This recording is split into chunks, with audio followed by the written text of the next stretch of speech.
आप सभी का स्वागत है सक्सेस की 98 में। और आज वोकैब का क्लास 8 है, ठीक है। और वो 6 अप्रैल के द हिंदू के न्यूज़पेपर से सारे वर्ड लिए गए हैं। इस पॉइंट ऑफ व्यू से ये क्वेश्चन भी सारे वर्ड बहुत इंपॉर्टेंट हो जाते हैं आपके एग्जाम के लिए। जो भी बच्चे एसएससी और बैंक की तैयारी कर रहे हैं सबके लिए ये क्वेश्चन बहुत इंपॉर्टेंट है, ठीक है। तो जो भी स्टूडेंट फर्स्ट टाइम चैनल पर विजिट कर रहे हैं सक्सेस की 98 पर, प्लीज चैनल को सब्सक्राइब करके नोटिफिकेशन के बेल को दबा लीजिए ताकि आपको हर एक वीडियो का नोटिफिकेशन लाइव मिलता रहे। या फिर बैंक का हो या रेलवे हो, एसएससी, सारे एग्जाम की तैयारी हमारे चैनल पर कराया जाता है और एक एक बच्चों का जो भी डाउट है वो क्लियर कराया जाता है, ठीक है। तो आपको पता है वोकैब का कितना इंपॉर्टेंस है आपके एग्जाम में इंग्लिश के पॉइंट ऑफ व्यू से। इसके बिना आप एक पैसेज भी नहीं कर पाएंगे, क्लोज टेस्ट भी, इंग्लिश के अदर टॉपिक भी। क्योंकि मान लीजिए अगर एक पैसेज में अगर आपको 4-5 वर्ड भी समझ में नहीं आता है तो उस पैसेज का पूरा थीम समझ में नहीं आएगा। और आपको पता है कि एसएससी का एग्जाम हो, बैंक का एग्जाम हो, पैसेज कितना इंपॉर्टेंट होता है आपके एग्जाम के लिए। तो प्लीज ये सेशन मैंने नया स्टार्ट किया है, तो कम से कम ज़्यादा बच्चों तक इस वीडियो को शेयर करिए ताकि बहुत सारे बच्चे हमारे इस सेशन से जुड़ पाएं और मैं भी मोटिवेट हो पाऊं ताकि आपको पर डे रेगुलर बेसिस पर ये वीडियो दे पाऊं। अगर वीडियो अच्छा लग रहा है तो प्लीज़ लाइक भी करिएगा आप लोग। चलिए, तो आज की क्लास को बिना देरी किए हुए स्टार्ट करते हैं और आते हैं अपने पहले प्रश्न के ऊपर। पहला वर्ड हमारे पास निकल कर क्या आ रहा है? पहला वर्ड है स्टेड। अब स्टेट का मतलब क्या होता है? स्टेट का मतलब होता है गंभीर, सीरियस बोल सकते हैं, या फिर रूल्स को, नियम को मेंटेन करने वाला। अगर कोई बच्चा किसी भी रूल्स को मेंटेन करता है तो क्या बोलते हैं उसको? वो बहुत ज्यादा गंभीर है, सीरियस है किसी भी चीज को लेकर। तो स्टेट का सिनोनिम्स क्या होगा? Steady, conventional. अच्छा, कन्वेंशन मतलब क्या होता है? कन्वेंशनल मतलब होता है परंपरा, जो परंपरा बहुत दिन से चली आ रही है उसको मेंटेन करने वाला। मैंने जैसे अभी आपको बताया, रूल्स को मेंटेन करने वाला कोई भी बंदा बहुत ज्यादा गंभीर है, सीरियस है। एंटोनिम्स क्या होगा? फ्रीवोलस, फनी। अब देखो, अगर मैं आपको पिक के द्वारा समझाने की कोशिश करूं तो पिक में क्या दिखाई दे रहा है? State bank clerk. आपको पता है इसका नोटिफिकेशन आ चुका है और इसका एग्जाम जून में होगा, प्री का एग्जाम। ट्रिक क्या है? जो एसबीआई क्लर्क एग्जाम को लेकर स्टेड है यानी गंभीर है, सीरियस है, उनका एग्जाम जरूर निकलेगा। तो ये था हमारा पहला क्वेश्चन। आते हैं सेकेंड नंबर वर्ड पे। क्या है? रिप्रोबेट। इसका मतलब क्या होता है? बदमाशी, यानी गंदा चीज, बदमाशी। तो सिनोनिम्स क्या है? करप्ट। यानी आपको पता है करप्ट का भी सिनोनिम्स जरूर, इसका बदमाश का सिनोनिम्स क्या होगा? Corrupt, wanton. और एंटोनिम्स क्या है? Honest, decent. और देखो पिक में क्या दिखाई दे रहा है? पिक में दिखाई दे रहा है लीडर, यानी नेता लोग, ठीक है, पॉलिटिशियन, जो माइक के सामने भाषण दे रहे हैं।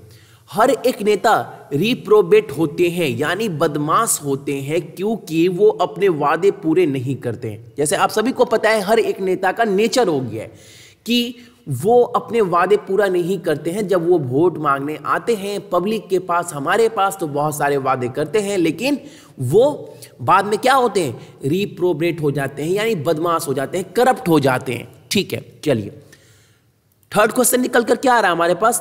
कैप्राइज, यानी सनकी।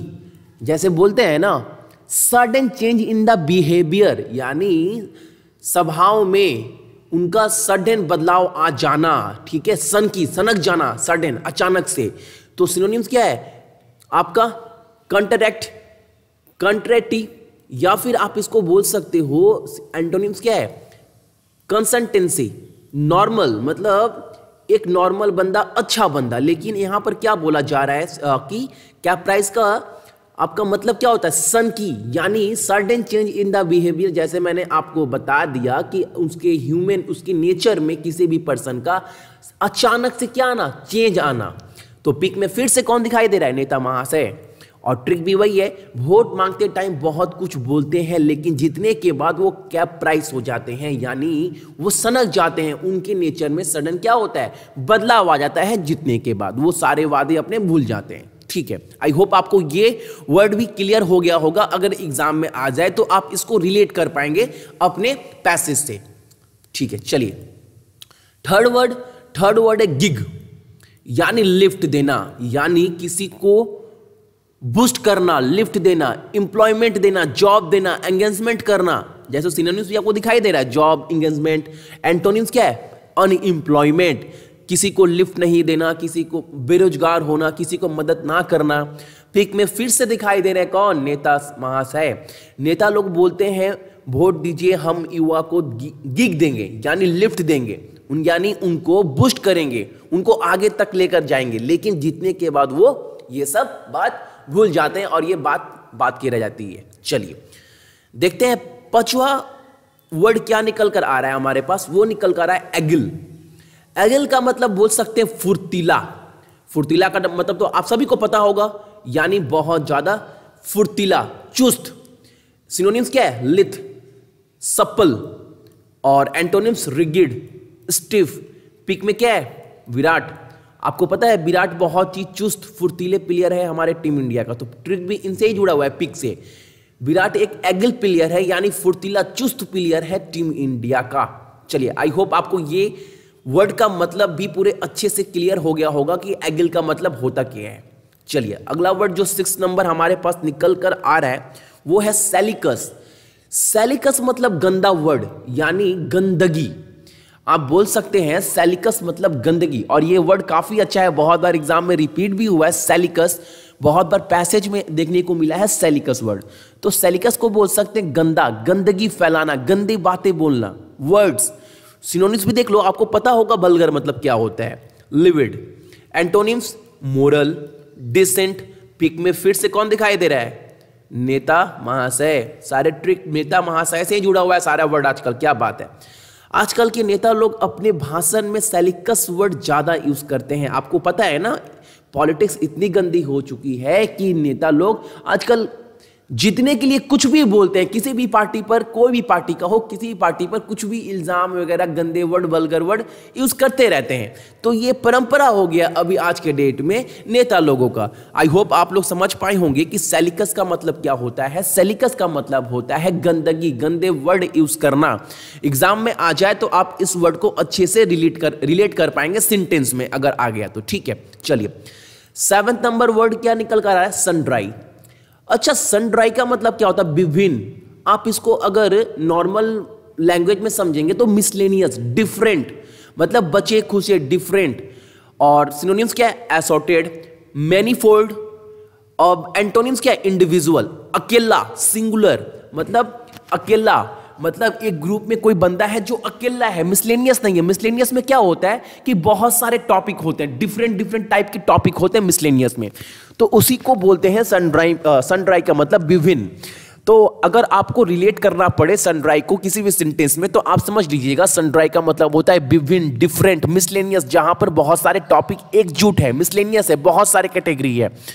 तो आप पिक में दिखाई दे रहा है कि एप्पल है, और तीनों के तीनों एप्पल तो है लेकिन डिफरेंट कलर के हैं। तो आप बोल सकते हैं पिक में एप्पल का कलर सन ड्राई है यानी डिफरेंट है, मिसलेनियस है इसका कलर। समझ पा रहे हैं मैं क्या आपको समझाने की कोशिश कर रहा हूं? चलिए आई होप आपको ये डाउट भी क्लियर हो गया होगा। अब बढ़ते हैं अपने 8 नंबर वर्ड में, स्पार्टन। अच्छा, स्पार्टन का मतलब मैं अगर आपको समझाऊं तो बोल सकते हैं कड़ा, रिजिड। मतलब आपको पता होगा कड़ा मतलब बहुत ठोस। देखो इसका सिनोनिम्स क्या है? आर्डुअस, रिगिड, और एंटोनिम्स फैंसी, एडॉन्ड। अब देखो आपको अगर पता नहीं है तो बता दे रहा हूं, ये क्रिस गेल है, वेस्ट इंडीज के बहुत बड़े हिटर है, और ये कभी भी अगर बैट यूज करते हैं ना, जैसे सचिन के बैट में क्या लिखा रहता है? MRF। फिर बाद में उनका जो बैट में स्टिकर था, लोगो था, चेंज हो गया एडिडास का, लेकिन विराट अभी यूज करते हैं अपने बैट में क्या? MRF का। उसी तरह क्रिस गेल क्या करते हैं, उनके बैट में कभी भी गौर करिएगा तो लिखा रहेगा स्पार्टन यानी कड़ा।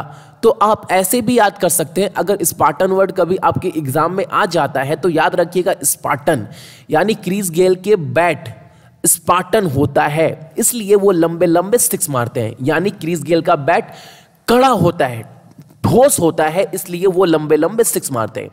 आई होप आप ये वर्ड तो कम से कम नहीं भूलेंगे। कभी भी आपके एग्जाम में अगर स्पार्टन वर्ड देखने को मिल जाए तो आप इसको अच्छे से रिलेट कर पाएंगे पैसेज में, या फिर किसी भी सेंटेंस को अगर समझने में दिक्कत हो स्पार्टन वर्ड के वजह से, तो आप उस सेंटेंस में इस वर्ड को रिलेट कर सकते हैं ताकि आपको समझने में और आसानी हो।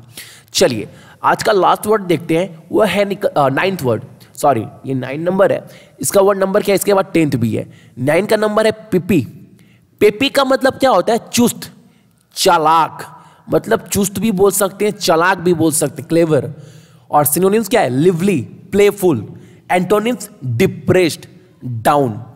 अब देखो पेपी का मतलब क्या होता है? चुस्त और चालाक। और आपको पता है टीम इंडिया में एक ऐसा प्लेयर है जो बहुत चुस्त है, बहुत चालाक है। अगर रन आउट की बात करें, अगर विपक्षी टीम को, अपोजिशन टीम को अगर रन आउट करने में इंडिया टीम में कोई माहिर बंदा है जो बहुत चुस्त है, बहुत चालाक है, तो सबसे नंबर 1 पर हम बोल सकते हैं रविंद्र जडेजा, यानी सर जडेजा। बहुत बार आपने देखा होगा अपने फील्डिंग के बलबूते पर इन्होंने बहुत बार मैच का रुख मोड़ा है। तो बोल सकते हैं जडेजा एक पेपी प्लेयर है टीम इंडिया का, यानी बहुत चुस्त चालाक प्लेयर है। ठीक है, चलिए आज का लास्ट वर्ड क्या है? टब्बू। अब टब्बू का मतलब ही आप इसको रिलेट कर सकते हैं टबाको, यानी पाबंदी, यानी रोक टोक, रोक करना, पाबंदी लगाना। Outlet, prohibited. आपको पता है प्रोहिबिटेड का मतलब क्या होता है? जाते हैं फिल्म देखने तो वहां लगा रहता है ना प्रोहिबिटेड। एंटोनिम्स क्या है? Acceptable, maintainable. अब देखो पिक में क्या दिखाई दे रहा है? पिक में दिखाई दे रहा है हमें कि स्टॉप लिखा हुआ है, लेकिन आप थोड़ा गौर करिएगा स्टॉप किस चीज से लिखा गया है? तो सीक्रेट से। आप देख रहे हैं सीक्रेट का फिल्टर नीचे दिया गया है और ऊपर सीक्रेट, यानी आप बोल सकते हैं स्टॉप। तो आराम से समझ पाएंगे आप लोग टब्बो का मतलब पाबंदी। और इसको आप भूल भी नहीं सकते क्योंकि टब्बो को आप रिलेट कर सकते हैं टबाको से, यानी गुटखा, पान, सिगरेट वगैरह से। तो आपको ये वर्ड भी नहीं भूलना चाहिए। कभी भी टब्बो वर्ड आए तो आप याद रखिएगा टबैको यानी प्रोहिबिटेड, पाबंदी। सिगरेट पर पूरी तरह से टब्बू लगनी चाहिए, यानी टब्बू मतलब पाबंदी, प्रोहिबिटेड लगनी चाहिए। ठीक है, चलिए आई होप आपको 10th वर्ड समझ में आया होगा। अगर आप चैनल पर नए हैं तो प्लीज चैनल को सब्सक्राइब करके नोटिफिकेशन के बेल को दबा लीजिए ताकि आपको पर एक वीडियो से जुड़ पाए और आपकी एग्जाम बहुत बेहतर तरीके से हो पाए। चलिए, सो आज के लिए सारे बच्चों का थैंक यू।